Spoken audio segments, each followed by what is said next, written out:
Welcome to freedomlovin.com, where we focus on building freedom in an unfree world. Through personal development, location independence, and passive income strategies.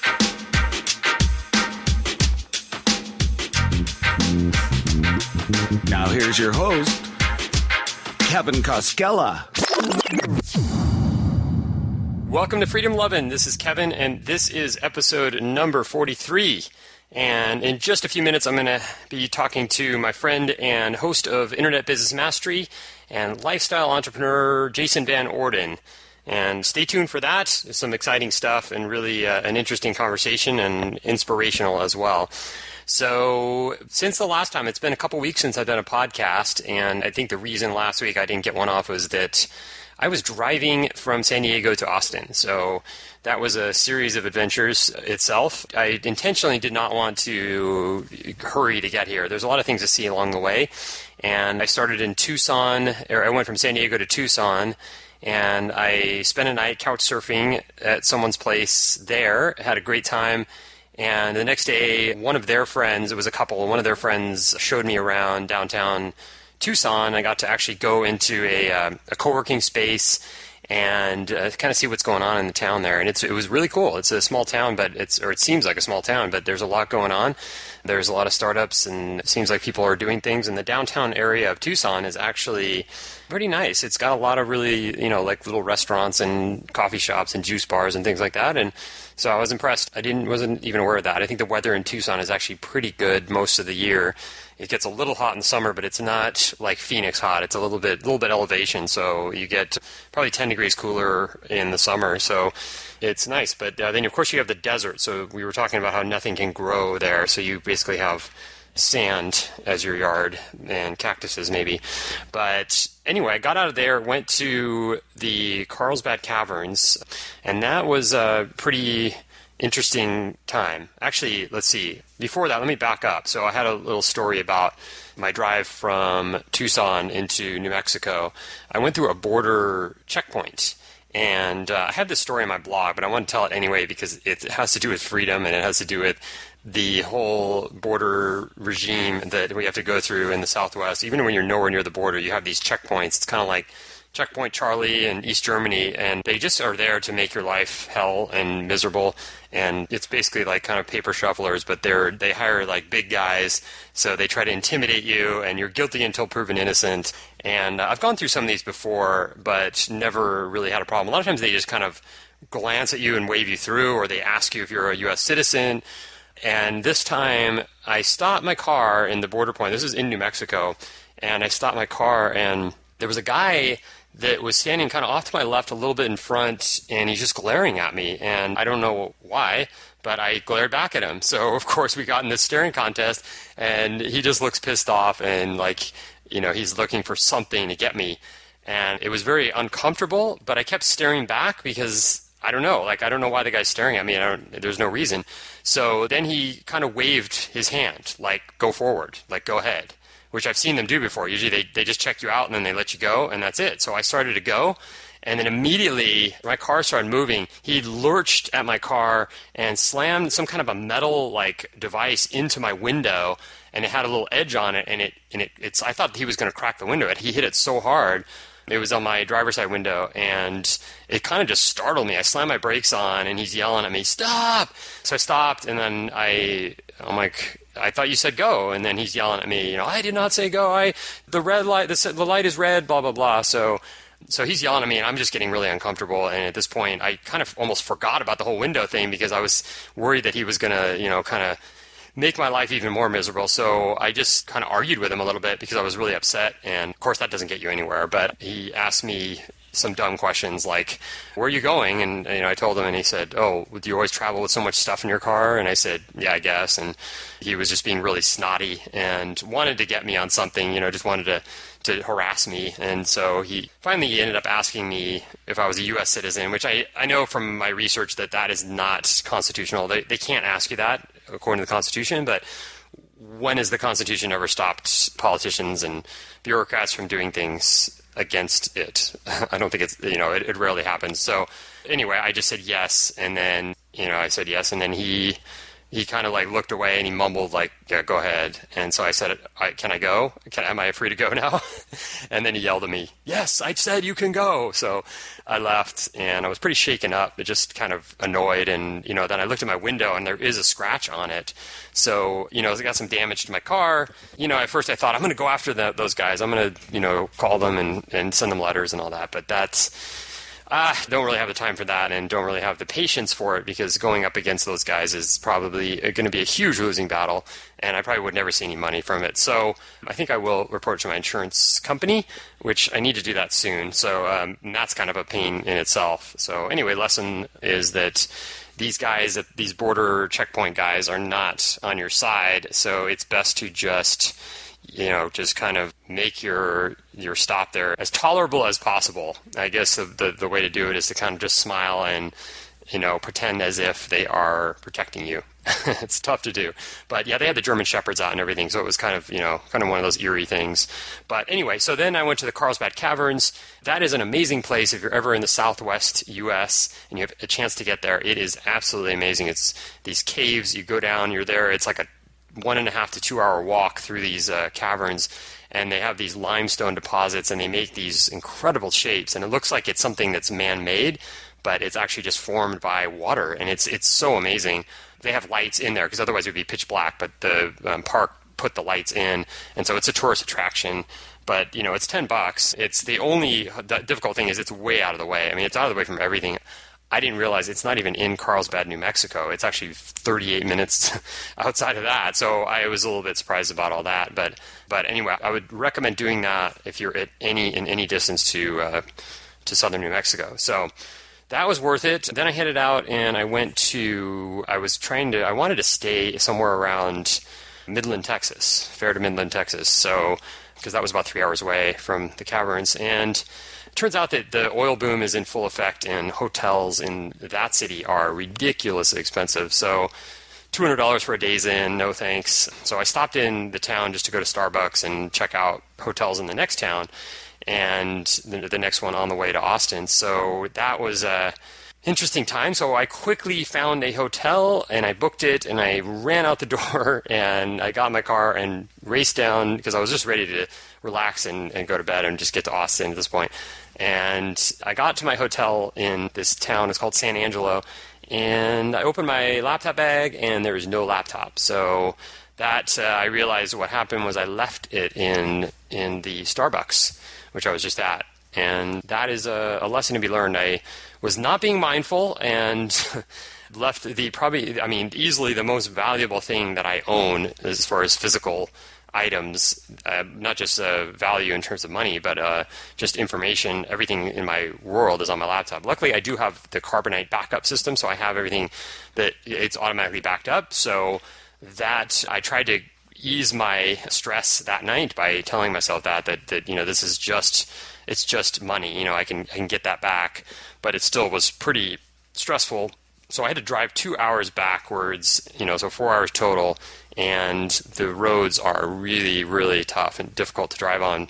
It's like a one lane on each side road, and there's a lot of changing, shifting. There's a lot of construction.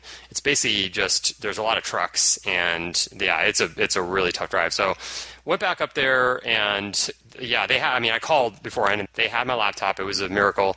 And the guy that was closing up, he just put it somewhere safe. And so, yeah, I got there and I asked if the guy was working, and he was. So I gave him $20, and then I had to jump on my laptop. But I was really ready to get to Austin at this point, and so that's about 5.5 hours away.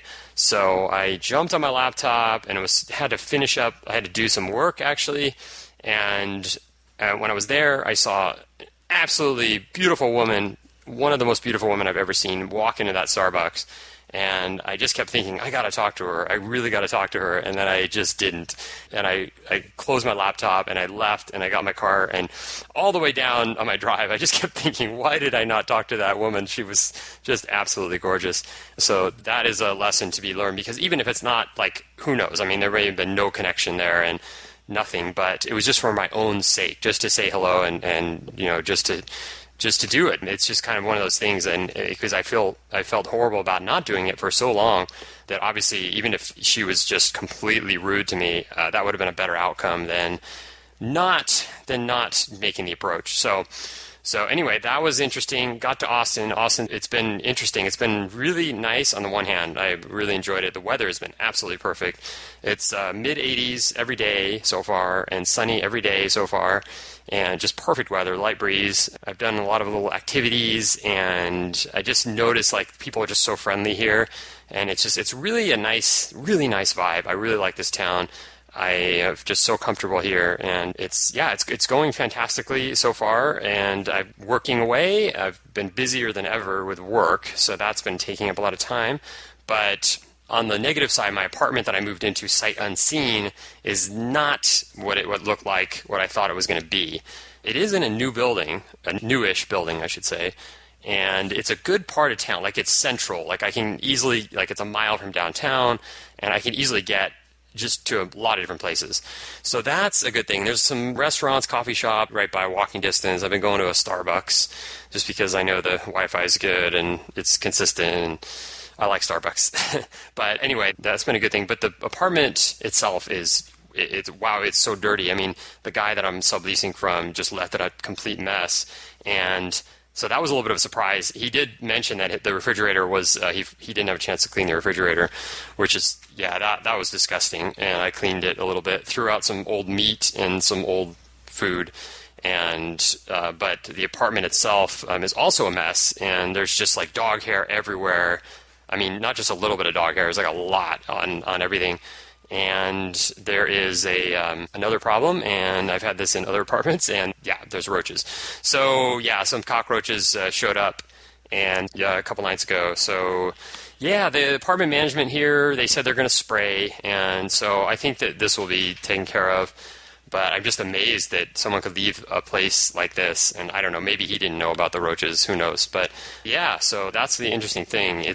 I'm saving some money rent-wise, like on what I was paying in San Diego, but I wouldn't trade that for roaches. But I'm sure that this is a temporary thing, and we'll get it cleaned up. I'm going to get a maid in here, and I'm going to get the exterminator's coming on Friday. He says the earliest day is Friday. I don't know why that is, but so other than that, the building itself is not very well built, so you can hear neighbors upstairs just walking around, which is, actually, I'm starting to get used to that. It was kind of driving me nuts the first couple of days, and now I'm getting used to it, but I don't like it because at night sometimes these guys are up late, and I just want to go to bed, and I hear just pound, pound, pound, and it's like they're doing gymnastics up there. But otherwise, it's been pretty quiet during the day and everything, so I can do my work, do my podcast, and things like that. So anyway, that's Austin. And the Tinder app. I'm wondering if anyone out there has ever used Tinder, for the online dating app. I was on that in San Diego, and I just never really got anywhere. It's just like, basically, if you haven't used it, you basically sign up with Facebook, I think, and then they pull your pictures or your information, and then you can put pictures up on Tinder, and then it basically asks, or the GPS can tell where you are, and then it tells you everyone that's available around you. If you're interested, if you're interested in women, it gives you all the women in that geographical area, and you can specify how far from you want to look. And so, I used it in San Diego, and there's quite a few women on there, but I just never was able to get. I mean, you get matched, and then once you either say yes or no with people, you give them a heart or an X, and if you both pick the heart, then you're matched up. And then you can start chatting, and it's kind of like text within the app. And so it just never really worked for me in San Diego. I mean, I got some matches, but then, like, if I ever texted anybody, they wouldn't return it, or we would exchange like 2 or 3 texts, and then they would just disappear. And so I kind of just wasn't really that big on it. I did it for fun, just go through pictures and click the buttons and stuff like that. But I never really got anything out of it. And then I got to Austin, and I'm kind of doing the same thing. I don't have that much faith in it, or think it's like the latest and greatest. So I'm just kind of playing with it, doing the match thing. And I noticed that, first of all, I was getting way more matches. Like, it was like probably 10 times as many matches as I got in San Diego. And then what was happening was I get all these matches, and then I'd actually get messages from some of these women, And then sometimes I would send them messages, and then they would actually return my text, which was a new thing for me. Usually my text would just disappear. So I was in, I've had all these conversations on text. Now, I haven't met anyone yet. I've only been here like less than a week, but I don't know. I'm just kind of curious if this is a decent way to meet people of the opposite sex or whatever you're looking for, because it is interesting. I mean, it's a really easy thing to do, but I find that it has the kind of connotation that it's a hookup app, like you're just looking for people to hook up with. But that hasn't been my experience at all, like as far as what women are looking for. They're definitely not, there are not a lot that are looking for that, at least the ones I'm looking at. So, but I've got conversations and that's about it. But it's kind of fun. I don't know, it's kind of a fun thing, and it doesn't take a lot of time, so that's a good thing. So that's it. And then really importantly, before we go to the interview, I started my first business of the 6 businesses I'm doing over the course of the next 12 months. And I was a day late because of all the fiasco with my laptop. But I got it started, and I got a website already up. I've been working on it. I think I've worked like 3 days on it now. But, I said I was going to work 2 hours a day, which I've done. Today, I don't even think I have an hour. I think I'm going to have like maybe 15, 20, 30 minutes, just the way my schedule is today. So anyway, the website is up. It's called Kevin Koskela SEO. Really original. But anyway, I'm doing SEO writing. That'll be my business. And so the setup process is really easy, very easy. There was a blog post, and I have it included. I'll put it in the show notes, but I have it included on the Freedom Lovin' blog as well. But there's a blog post that shows you kind of how to do this, how to set up a website for SEO writing. And SEO writing is basically just providing articles for people as a service so that they can rank their websites higher, based on specific terms, key terms, keywords, things like that. And it could be in any industry. It could be a variety of industries. So, and I've done a ton of writing on a few topics, so I've got the experience. I was able to build the website and put it up, get the hosting, all that stuff. And then I have a handful of writing samples, and that's the important thing, is showing people that you can write, that here's what I've done. I included a bunch of articles I've done for Try Swim Coach, for Healthy Mind Fit Body, one of my other sites, and for some of the business stuff that I've done. So kind of a variety of topics. So I think it's starting to come together. That's as far as I've gotten so far, and you can look at it. I'll have the link in the show notes as well. But that would be my first business, and so I'm looking forward to starting to do the marketing. I think, that's obviously the next step, and I wanted to get this stuff out of the way, the setup process out of the way as fast as possible so that I can start marketing and then bringing in my first dollar. So that'll be really interesting to see how that works. And I actually got a lead from a guy that's looking for SEO writers just yesterday. So I sent him an email. I haven't heard anything back, but that would be ideal. So, that would be like a blessing, I guess, or something like it just came right at the right time. But anyway, that's where that's going, and I don't want to waste any more time.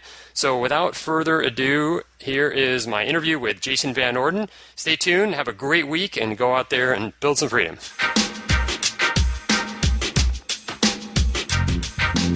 All right. Well, I'm really excited to have Jason Van Orden on the show today. Jason is the co-host of the Internet Business Mastery podcast at internetbusinessmastery.com. He's also a lifestyle entrepreneur and a permanent traveler along with his wife and daughter. Jason, welcome to Freedom Lovin'. Thanks, Kevin. It's nice to be here. Love talking about freedom. Yeah, it's great. And we've known each other probably like 4 or 5 years at this point. And I've just seen your stuff growing and you traveling all over the world, and it's really inspiring and awesome to see. Well, I appreciate that. Yeah, it's and likewise with you, you've been a freedom lifestyle, traveling quite a bit lately too. It's fun to see your travels and watch on Facebook the photos and things that pop up. Yeah, I try to make it interesting, but it's always like on Facebook, it looks a lot more interesting than it always is. There's always all these struggles behind the scene that are just so right. Not the logistics of travel and everything, right? Yeah, exactly. Yeah, so I know you've told this story like thousands of times, but I find it inspiring, and I think people that don't know you would probably also find it inspiring. Your cubicle escape story. Like, how did you get started? How did you get out of the whole corporate world? Yeah, sure. So, I never, when I started the corporate world, it wasn't at all in my mind of, I need to go be an entrepreneur, so I don't have like that, I was selling lemonade at 5 years old type story to tell. But it did, the realization that I was a very freedom-based person came crashing down upon me. It took me a little while to figure out what was going on. But anyway, I went to school for 5 years to be an engineer and spent about 3 years as an engineer. A couple years into that, I was just like, I started experiencing what I call the Sunday night dread. It's that feeling where, you have a great weekend. My wife and I'd be hanging out, playing music together, doing stuff we love. And then all of a sudden, like Sunday, 8-ish o'clock or so, that awful feeling starts setting in where you realize, I got to go to bed soon, which means I got to get up in the morning, which means I got to go to work. And so I had to kind of take a hard look at that, like, what's going on here? And I had to make the decision. It's like, oh, do I just need to grow up and become an adult and get used to this? Or is there actually something else out there that would make me happier? And I really struggled with that for like a good year or so. And thankfully, and I'm sure a lot of people listening to this, whenever you do start stepping into a new freedom mindset in whatever area of your life, whether that's in, work or other things as well, it's normal to, I guess, wonder if you're a little bit crazy for thinking that way, because the majority of people don't. They just kind of accept the status quo. And in fact, if you start stepping out of the boundaries of the usual, they start, hollering at you saying, no, come back. Cause that scares them to see that kind of thing. And so I did have those moments of like, oh, maybe I just got to get my head out of the cloud and this is what it is. I'm going to have to work the next 40 years and then I retire. And this is just what people do. Thankfully, though, I was reading a book. Rich Dad, Poor Dad was kind of my first introduction to like, oh, wait, there is another way to go about life when it comes to earning money and making a living in the world and so on and so forth. For other people, it might be the 4-Hour Work Week or $100 Startup. Or, there's all these books that kind of have that mind expanding, maybe just first glimpse. It's like that first opening of the hand with the pill, and it's like, okay, red pill or blue pill, And that was like my first, somebody extending their hand with the red pill and going, are you gonna choose to take a glimpse and and see the matrix around you? And that book made me realize I am unemployable. I am a freedom-based person. And not to say that somebody who stays an employee doesn't enjoy freedom, but like for me, freedom was defined as I could not continue working for somebody else. I just didn't know how to get out of that situation. Yeah.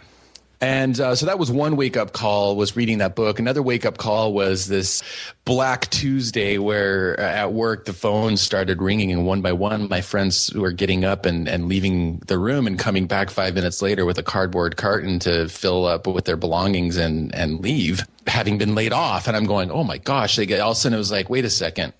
This isn't like any kind of security or freedom at all. Somebody else is pulling the strings, deciding how much I make, when I make it, whether or not I stay, what I do. This is crazy. Like, this is such an illusion that there's got to be. So, there's just a few experiences like that started showing me, I started seeing the code of the matrix around me. And I can remember after reading books like Rich Dad, Poor Dad, sitting in meetings, all of a sudden, like everything just looked different, like sitting in meetings and going, this is crazy. Nobody else sees how silly this is. Like we're basically wholesaling our lives, our talents, our, happiness out for what this is. And, it was a point of no return for me. That was like the introduction, and it still took me a while to figure out my path and find something that brought me freedom and fulfillment and was profitable and, all these different things. But that's the entrepreneurial journey. I went through real estate investing and consulting and dabbling in different internet marketing stuff. And eventually that led to podcasting, which was a big turning point for me, both because I had the opportunity to become a very sought after podcasting consultant, but in that process launched a show, Internet Business Mastery, which has taken off and become very popular.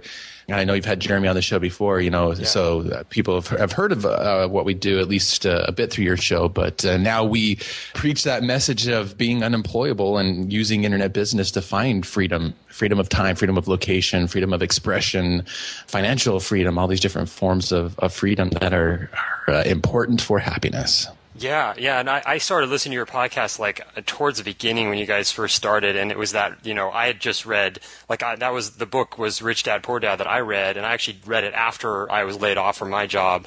So I started kind of realizing I saw The Matrix back in 2001, and when I found your podcast, I was like, oh my God, these guys totally get it. This is exactly where I need to go.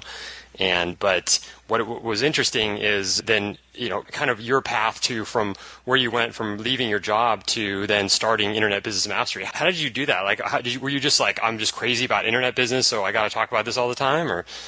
Yeah, no, it wasn't that. It definitely wasn't that easy. I wish it had been. Often the opening of the eyes is not accompanied with the exact action steps. I mean, if you read 4-Hour Workweek or Rich Dad Poor Dad, it's not heavy on how to, right? It's more of a mindset thing. So that's one thing, is the search for the how-to was, started, and that took some time. And then it's also just that search, like there's no way to know. I mean, I'm a big believer, and it's like, okay, it's not worth going and getting freedom if it's doing something you actually hate, because that's actually not freedom in the end. Like, it might get you a bunch of money, but in the end, you're going to, like, the worst thing is to be successful in something that you hate. Like, that's really, you're just creating, the golden cage, as they call it. But so it was a 2 or 3 year process of the search for how to, and also the search for what can I do to have financial freedom of time, so forth, but still feel fulfilled in what I do. And that meant trying things that I failed at, or trying things that just didn't fulfill me. The first being real estate investing. I did do the crazy thing of quitting my job, cold turkey, basically, and not having a profitable business yet. I just kind of reached the point where I was at a breaking point, couldn't take it any longer. And I just convinced myself that it's like, well, I'm going to figure it out much faster if I have all the time, like all day long, to figure this out and try things out. Now, that's not to say that's the path for everyone. It did end up working out for me, but definitely through sacrifice. I mean, we reduced our lifestyle. My wife was working some, but we ended up cashing out a 401k. We got a couple credit cards for business startup expenses. There's been lots of things that we've done through the years, because it did take, honestly, 3 or 4 years after quitting my job to be to a point where I had a business that was paying for all of my living expenses, not having to mash together these different creative financial things to make it work. Because real estate investing, while I did close a deal, make a bunch of money, lived off of some of that, also took a wonderful trip to France at the time, 10 years ago, with some of that money, like, it was the one and only deal I ever closed, because soon after that, I was like, I don't like this. It's wheeling and dealing. It's not my strengths. This isn't but it's interesting, like every phase along the way taught me something else to kind of course correct towards something that was more fulfilling and free for me. So in my real estate investing pursuits, I ended up as a member of this a club or association of other real estate investors, other people like me pursuing the same kind of pursuits. And I found myself continually guiding and consulting and counseling with people about their marketing. Like, they're like, well, how do we find leads? How do we find houses to buy and buyers for our houses? And it turned out I'm like, oh, I'm pretty good at this marketing thing. I'm pretty good at this consulting thing. A lot of people are turning to me for that. And so that's kind of what led me a little more towards teaching versus deal making in my style of business. So I started making some money doing that. And, then in studying out that, I heard about, in studying Dan Kennedy and other people, it's like, oh, seminars. Okay. So seminars is a way to, consulting, it's one person, 1 hour, you make a certain amount. Seminars, at least it's more scalable. And I get a bunch of people in a room and make a bunch of money in one day. So I did my first seminar. I was like, let's do this. And, that took a few months to get it all dialed in, but I had enough people who knew and liked and trusted me from this association. I figured, if I can just get 20 or 30 of these people to pay me for this seminar, this could be a great experience. And they all paid me $200. I got 25 people in the seats. I made $5,000. Plus I upsold people a bit, had about $1,000 of expenses. And so in the end, like, the net gain for me was about $5,000. And that was a light bulb. I'm like, okay, I just made $5,000 in one day doing something I really like, which is consulting people, teaching them about their marketing. So then it was like, okay, well, how do I sell more of this? Like, I've kind of, I used my one and only quote unquote list. Like, that was my first product launch. Like, I didn't know that's what it was essentially would be called later on, but that was my first launch. It was basically to a quote unquote list of about 100 people in Salt Lake City that trusted me and knew me at the time that I could market to. But that was the limits of my list, right? It's like, well, now how do I sell more of these things? And that's what led me to the internet, going, okay, well, I had the foresight to record it. And so I now had in my possession essentially a product, but I needed more people to sell it to. And thankfully it was, again, it was like, studying Ron LeGrand for real estate investing that led me to Dan Kennedy about marketing. Dan Kennedy led me to like Yannick Silver about internet marketing. And so then I opened up to the world of internet marketing so I could sell more of this course. And that's what I started doing, was selling this thing by going on forums and posting articles. Blogging wasn't a big thing. There definitely wasn't podcasting. Absolutely wasn't Facebook, Twitter, social media, all the things we use to market today. None of that stuff was around. Yeah. It was basically posting articles to forums to get, people's trust. And at the bottom, a call to action like, hey, I've got this course if you're interested. And the first time I got one of those sales, man, that was amazing. I was like, okay, that's awesome. Yeah. This is somebody I've never met before. And they decided to buy my thing. And at that point I was hooked. I'm like, internet information marketing, this is for me. And there was, no looking back at that point. Yeah. That is, the first sale is pretty awesome. But my story is, it wasn't quite as awesome because I didn't really know how to do the technology. And I was selling an ebook and somebody downloaded it and it didn't work right. And I was traveling in Europe. I was doing my first location independent thing, and I hadn't checked email in 3 days, and this guy was ready to sue the pants off me because of this $15 ebook that he couldn't get access. So, but yeah, you gotta kind of get some of that stuff in order before you roll it live. But, right. But yeah, that's so awesome. Yeah, the location independent stuff, that's really what I'm excited about these days. And you are one of the first people, besides reading about Tim Ferriss, that I heard actually doing this. I think when I first started listening to to Internet Business Mastery, you were in, I think, Buenos Aires. Yeah, back in 2008, I spent a few months in Buenos Aires. Yeah, and I thought that was just awesome. I'm like, this. So one guy's in Buenos Aires and the other guy's in Salt Lake, and you guys are doing this show and selling stuff. I thought that was just so cool. What was that first experience like? Leaving. You were in, I think, New York at that time. Yeah, so after Salt Lake City, we went to New York City and we lived there for 3 years, which is kind of crazy because we left Salt Lake, which is clearly a lower cost of living. But because my wife had been so supportive of me leaving my job and starting a new business, now it was my turn to do that for her. She wanted to go to graduate school, and that meant being in New York City, which was amazing. I loved living in Manhattan, but it was kind of insane to double our cost of living when I have this fledgling business. So we were there for a few years and she graduated, and it was kind of like, okay, by then I did have a business that was covering our expenses and we had nothing tying us down. So for the first time, we had the opportunity to reap the rewards of this freedom, of freedom of location. So we were just kind of like, where should we go? And we had all kinds of criteria that we thought about as far as languages we might want to speak or learn, maybe going somewhere where it was summer, whereas it was winter in New York where we were. And, Tim Ferriss had talked a bit about Argentina. Plus, I have a brother-in-law from Argentina that married into my wife's family. So there's all these factors that started pointing towards Argentina as being a good place. Spanish would be a great language to learn. People talk about Buenos Aires as the Paris of South America. So when it all came down to the criteria, and cost of living is really good. Your money goes a long way there, but it's still a good quality of lifestyle and infrastructure. And so that's what we ended up choosing was Argentina, and that was our first. My wife and I, from the day we got engaged, we always thought about living abroad together. Of course, at that time, we had no idea how we were going to make that work because we were employees. We thought that meant, hopefully someday we can find a job in another country. That would be cool.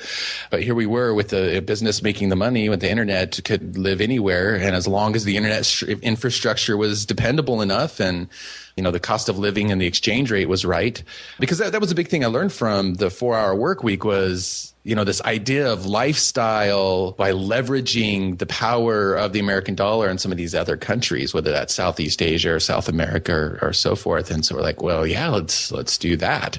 Yeah. And so it was pretty cool it was we made that decision, and then with a few weeks we were there. That's just kind of how my wife and I operate. Sometimes we'll make these, decisions, and then bam, it's especially she's a very quick start type person. So it's pedal to the metal that here we go. Nice. And next thing we know, we're in Buenos Aires, learning Spanish and buying amazing steaks for $8 a pop, and running our business from down there. And it definitely also had a good effect in our business, which I guess I thought about that, but I don't think I'd realized how much. Like you saying, listening and going, wow, these guys, look, they're doing it. This guy's living in South America. And I noticed that effect of a lot of people going, wow, you're walking the walk here. You're not just talking the talk. You're living in another country, running a business and doing the lifestyle thing. So yeah, it was also, good for branding too. It turned out as well. And it was a rewarding experience. Yeah. Did you have any hiccups down there, getting settled or Wi-Fi or any of that stuff? Let's see. I think like we used, I think we spent about $900 for a 2-bedroom apartment, which is pretty darn good in a, big major capital. And that was pretty smooth. I mean, there's lots of agencies to help out, Americans or people coming in. So that was, and the internet was all hooked up and all that. I think, the one hiccup we had is that it's just something that really we had no way of foreseeing. We planned on being there about 6 months because we'd heard it's like, okay, you stay a place for, at least when you first start traveling, you go, a place for 2 or 3 months. And then that's you hit this 2 or 3 month, like weird, like culture shock, homesick moment where it's like, whoa, okay, I'm really kind of starting to miss some of the usual things, the comforts or whatever. And then if you can get through that, and then you kind of, then you really start experiencing, I guess, this, I can't remember where we heard this. So we're like, okay, 6 months sounds like a good amount of time. Unfortunately, what ended up happening is my wife got ill. Now, it had nothing to do with living in Argentina as far as like picking up a bug down there. It turns out we didn't know it. It took us a year to figure it out. It was a thyroid condition, and it just happened to start manifesting then. So sadly, after about 3 months, we ended up coming back to the States, and rather than continuing traveling, which was the original plan, we just thought, but we still, in that moment, we thought, okay, so now we've got freedom of location again. Let's decide where the next place is.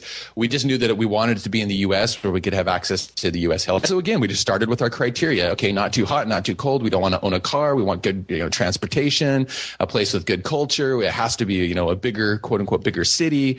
And when it came down to it, it was like Portland, Austin, a couple other places. And we'd always had this idea of like, Portland would be cool to live in back from our musician days, because we always heard about the music scene in Portland being awesome. And so we moved to Portland, like sight unseen. We got an apartment, and bam, next thing we knew, we were in Portland. Thought that would be maybe a year or two. It turns out it was 5 years just because we loved it so much there. And we got pregnant, had a kid, which, ties you down for a little while as well. So as far as like hiccups, we just, it didn't go as expected, but we continued to leverage as best, just again, like choosing for ourselves, where do we really want to live rather than letting, just this, what do most people do to decide where they want to live? It's either like a job that they have or maybe family, and that's fine. Some people like to be really close to family or whatever. It's like, how many people those stop and go, if I could live anywhere, where would it be? Yeah. And so it's pretty amazing to have been able to do that now. I was realizing the other day, because I live in Paris, France right now, I realized the other day, now it's been about 6 years that we've always lived exactly where we want to live, that nothing else has dictated that. Actually, it's been longer than that, 9, because New York City was amazing too. So that's pretty awesome to be able to say that. Yeah, that's pretty cool. And I remember, I think you were saying when you were in Portland, I think it was maybe right after you guys had your baby, you said, I think this is it. I think we're done traveling. I think this is our final. Yeah, for a while we were thinking that, yeah. Yeah. Portland felt like the perfect city as far as like not too hot, not too cold. There's a wonderful quality of life. If it didn't have the reputation of like being rainy and cloudy all the time, which it is, not to the extent people think. I'm convinced it would be overrun like California just because it rocks so much. But that's my personal opinion on the matter. Yeah. Yeah, I was up there in July for that World Domination Summit. And wow, it's just amazing in July. And I'm sure that a lot of people make their decision to move there in that month. And it's based on that, right? Yeah. It's like, oops, it's not sunny and 75 degrees every day. Right. It's not San Diego, but it is pretty darn amazing, I'll tell you. Yeah, totally. In many other ways. Yeah, so then you moved to Paris, and that was, a couple months ago now? Yeah, we've been here about 2.5 months. Yeah, so after 5 years in Portland, we started getting the bug.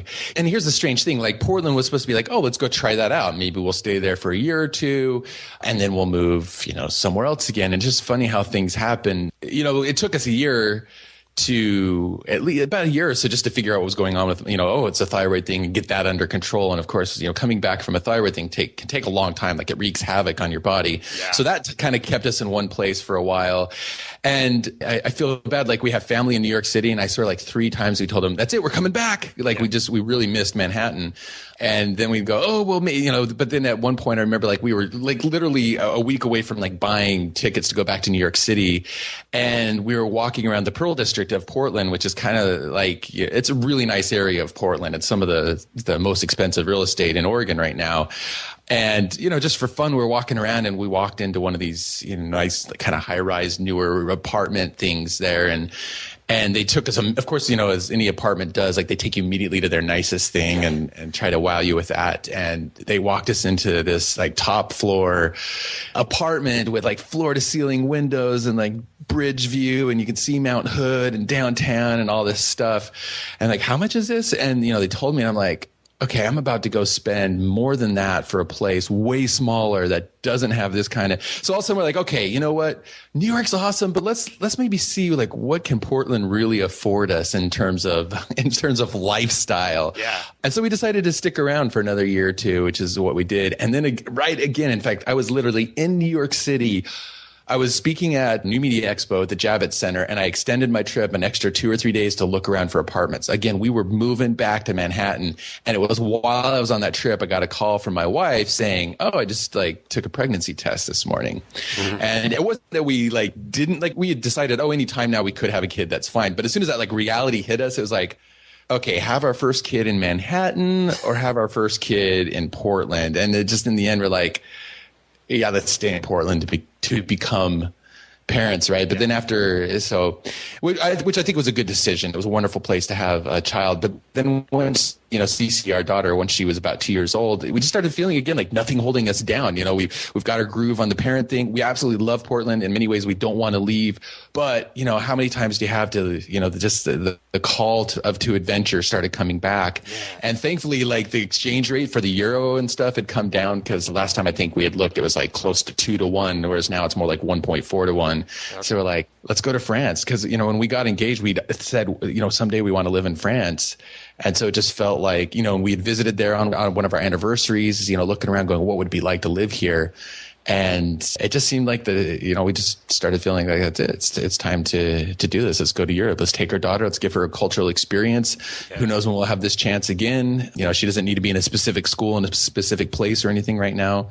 Here we go. And so it was one of those things again where you make the decision a couple months later, bam, there you are. You're there in the place. And, and it's been awesome. It's absolutely phenomenal. Yeah, that's so awesome. I mean, you just kind of, it's like there's all these excuses that you could come up with, like why you can't go, but you guys just did it. I mean, it's just like totally living in the present and knowing what you want at this time. And that's super cool. Now, I have to ask you, I think you're breaking the law right now by talking to me on this podcast, because this could be technically considered work. And I know that working after 6 p.m. in Paris is illegal. So right. I might have to report you to the authorities. It's something of it, right. Yeah, they have a very specific lifestyle of how they do things, and which has its advantages, but sometimes you definitely have to wonder about. Right, they've passed all kinds of interesting laws about when people can work, how much they can work, when they can check email, and so on and so forth. I guess I'm flying under the radar here. Oh yeah. So they don't have people knocking at your door and checking and checking me out. Yeah. Where's your glass of wine? I don't see it anywhere. You should be drinking. You should be on your second glass by now. Snacking on cheese. What's going on here? Yeah, so you don't feel the that kind of socialist kind of pressure at all there, being kind of an outsider, or do you notice that much?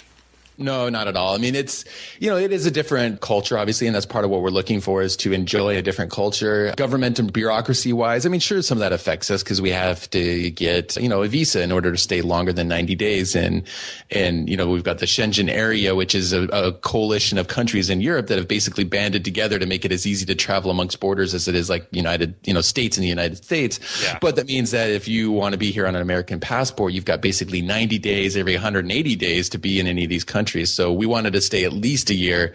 So we had to get a visa. And so that meant, going lots of forms, and sometimes things are not that clear and you're trying to guess what they want to see. And, and sometimes they'll come back and like, no, we need to see 2 more copies of this. And, that you kind of hinted a bit at that, people don't always see, they see the glamorous lifestyle you put on Facebook, but they don't always see some of the other logistics that go on. And there definitely have been those moments of stress and oh my gosh, trying to figure it out and find the right place to live. But, I just keep remembering, it's look, this is part of the adventure. This is what I signed up for, and I wouldn't trade it because look, right now I'm recording my podcast, talking to you on my mic. I'm standing at a standing desk. I'm looking out my window as it's, getting dusky outside. It's about 9:11 p.m. right now. And I'm literally looking, on the park, on the hill that's around Sacré-Cœur, and looking up at Sacré-Cœur as the lights are about to come on, shining on it. And I just look at that every night and go, oh my gosh, this is my life. I can't believe this. This is, freaking amazing. And so I just keep that perspective when some of those inconveniences come up. It's worth it, giving all the benefits. I get to enjoy the rest of the time. So. Oh yeah, for sure. Now, what about the downsides to this permanent travel kind of lifestyle? Do you see anything that's kind of a downside there? Yeah, I mean, this affects my wife more than me right now, in that my wife's very, very social. I'm a little more of an introvert. I can get, my interactions online, and I have been fortunate to meet a couple people in Paris through the show and stuff. They kind of keep me satiated. But my wife she likes to be really social and likes to have community and like people that she's regularly around, and that sense of belonging. And of course, like being in another country, I speak French. She doesn't speak French yet. And, so that isolates her a little bit more. And so I think now that we've been here a couple months, she's starting to feel a bit that, that lack of like hanging out with friends regularly. Now, we have gotten out and met, some people, but you have to make a lot more efforts. And when you're working your job and figuring out the logistics and trying to enjoy the culture, but then also find time for friends, that has been, taking a little bit of a toll. And so if you're especially social, you just have to be, ready for that. Now, if we weren't traveling as a family, maybe that would be, different. If you're a single person, maybe it's a little easier just to, because we have to find a babysitter or switch off if we're going out or, things like that. We are traveling with a nanny, which is nice, and she works certain hours. But so that's been one thing. The biggest pain is just like finding, because we choose to live in bigger cities like Paris right now, big cities inherently, the places are smaller, like real estate comes at a premium. And so, we have two of us, because my wife works online as well. So we have two of us working online at home on a business. We also have our nanny and our kids. So like finding a place that's big enough for like to accommodate like recording podcasts and having a kid and doing all this stuff and being in a big city while not like spending a freaking arm and a leg. I am spending an arm and a leg, but not spending two arms and a leg, like that. It's tricky. It takes some creativity. So like I'm pouring over Airbnb it was like a full-time job for like, I swear, 3 or 4 days to find the place that we found. So, we immediately, I think at first we thought, oh, maybe every month we'll like hop to another country or hop to another city pretty quickly. We're like, how about we stay like 3 or 4 months at least per place? Cause changing, at least with our situation, again, 3 adults and a kid, it's just like, it's kind of a pain to find the right match. It's not like I can go on Airbnb and I'm one guy and I don't care if it's a shared room or a private or whatever, and it can be tiny or, it doesn't matter. It's, logistically, it's a little more complicated. So that's been the other, little bit of a painful thing. But yeah, I think that what doesn't get talked about much with all this like kind of traveling entrepreneur lifestyle is the transitionary periods. So like the in between, you're going from one place to another, and there's like several days where sometimes you just can't get to work. There's just no way. Like you're moving, you're finding a place, you're setting up the whatever it is, and that's the thing that I've noticed is the difficult part. And then it's like finding your groove, finding where you're going to get your groceries, finding out what you're going to eat now because everything's maybe changed according to what you can get your hands on. Yeah, totally. I was when I was in Thailand last time, I was getting kind of annoyed with because they don't really have a good, like they don't have takeout food, and they don't have, and the grocery stores are just not very good. Like the food just sucks. So I was kind of annoyed that I started just skipping dinner. And I'm a skinny guy, so I need to keep the calories coming in. But I was doing that, and I didn't think I could do it. But after a while, I just kind of got used to it. I just have like an apple or something, and that was right. Because I was just like, I don't want to deal with going out to dinner, especially it's just me. It's like I'd have to, go by myself a lot of the time, and so that kind of thing is that gets a little annoying. But yeah. Yeah, so what about your new show? I haven't actually listened to much of it, but you've got a new podcast on your own, kind of away from Internet Business Mastery. Can you talk about a little bit about that and what you're doing there? Okay, so the show that you mentioned, Mastering New Media, was actually a show, and that might still be online in a bio somewhere. It's actually a show I started and was running a while ago, although I am starting a new brand. Okay, so let me back up a little bit. So, when I started Internet Business Mastery, I was building a brand as like the dude for podcasting and business. We were some of the absolute first podcasters, especially, in internet business. We were the first podcast back in 2005. And that was part of me going, okay, I'm going to be the world's foremost expert in podcasting for business. And that led to me making a tutorial, all this content. A publisher found me, asked me to do a book that led to speaking engagements. And so for like 3 or 4 years, like that was my thing. And as part of that, I needed to have 2 or 3 podcasts that were kind of like my test base for figuring out like what works in business when it comes to podcasting. And Internet Business Mastery was one of those. Well, now it grew it was just supposed to be a side fun project for us. And it grew into its own business. It really took off more than we even ever expected. And so in 2009, I made the very, very tough decision to focus on Internet Business Mastery and kind of put aside my own personal brand, just because there was huge opportunities coming in both, but for whatever reason, it just felt more. Yeah, I'm trying to remember all the criteria, but for whatever reason, I just felt like Internet Business Mastery had a really big potential, and it was a good decision. It turns out, because when we both, Jeremy and I, decided let's focus on this and make it what it can be, our income started doubling, and it was a good decision. Mm-hmm. Now, more recent, so at the time, I actually put aside all other podcasts and stopped like really blogging on jasonvanorden.com and anything like that. More recently, I've been feeling that itch to come back and do something with jasonvanorden.com. And in thinking about like, what do I really enjoy talking about, I really like the kind of the science and art of influence. I mean, basically what we do with Internet Business Mastery is we teach people how to come online and be an influencer in whatever like topic or niche or passion that they have. Mm-hmm. And when you know how to do that, it's incredibly powerful, not only the impact you can have in people's lives, the money that you can make, the opportunities that come, the status that comes with that, which is very enjoyable, and so on and so forth.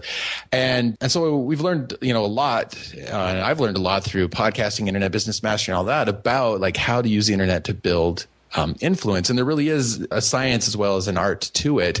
And so I'm coming back to jasonvanorden.com and starting to blog about that more. And I am thinking about starting up a new podcast around that topic, still kind of playing with what the format would be. There's a lot of podcasts these days. It's like exponentially grown. So it's like, okay, if I'm going to start something, I want it to really, be something that'll stand out.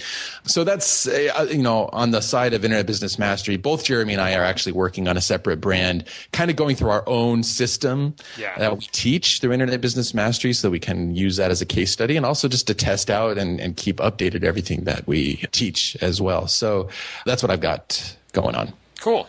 And so you're going to stick around Paris for a while, I take it. Yeah, I mean, we've got a lease for a place till the end of June. We've got a visa until like next February in France. I would like to stay in Paris just because it's such a freaking amazing city. But at the same time, there's a lot of France to discover. So I don't know. After the summer, we may go to the south of France or something. But we are going to stick in and around France mostly just because I speak French for one, and we just really, really like the culture here. Yeah. Nice. Well, have a baguette and a glass of wine for me while you're out. Yeah, good stuff, man. I'll tell you what, paleo does not exist in France. It's like, I've definitely loosened up a little bit on but man, it's good. It's good food. Yeah, but the thing is, they don't do big portions. So it's like the bread, it's not like you're eating like several pieces of bread, right? It's like a little baguette. And you just have a little bit, and you put your jam or whatever, butter and jam on it, and you're good to go. And then plus you have to walk everywhere, right? Right. Yeah, that I do like. I do bike and walk quite a bit through Paris. Like I don't really take the metro. I grab a bike or I walk. So that has been my saving grace, thankfully. Yeah, it sounds awesome. Well, cool. I just want to say, before we sign off, thanks for all that you've done. I mean, I started listening to you guys years ago, and it's helped me so much just listening to your podcast. And then recently I went through the Freedom Business Blueprint course that you guys offer, and that was just awesome. I mean, it was like all these things, all these different elements of kind of getting your single motivating purpose, you guys brought them all together. I mean, a lot of them I've done before on their own, but having it in this one course and being able to go through all that was like, it was so useful for me. So I just want to say thanks for all that. It's just been awesome for my career. Well, I love hearing that because, while we do want to help people make money online, we want to help them do it in a way that is authentic to them, that is, feeds their own fulfillment and passion, because freedom's not worth it if it doesn't make you happier as well.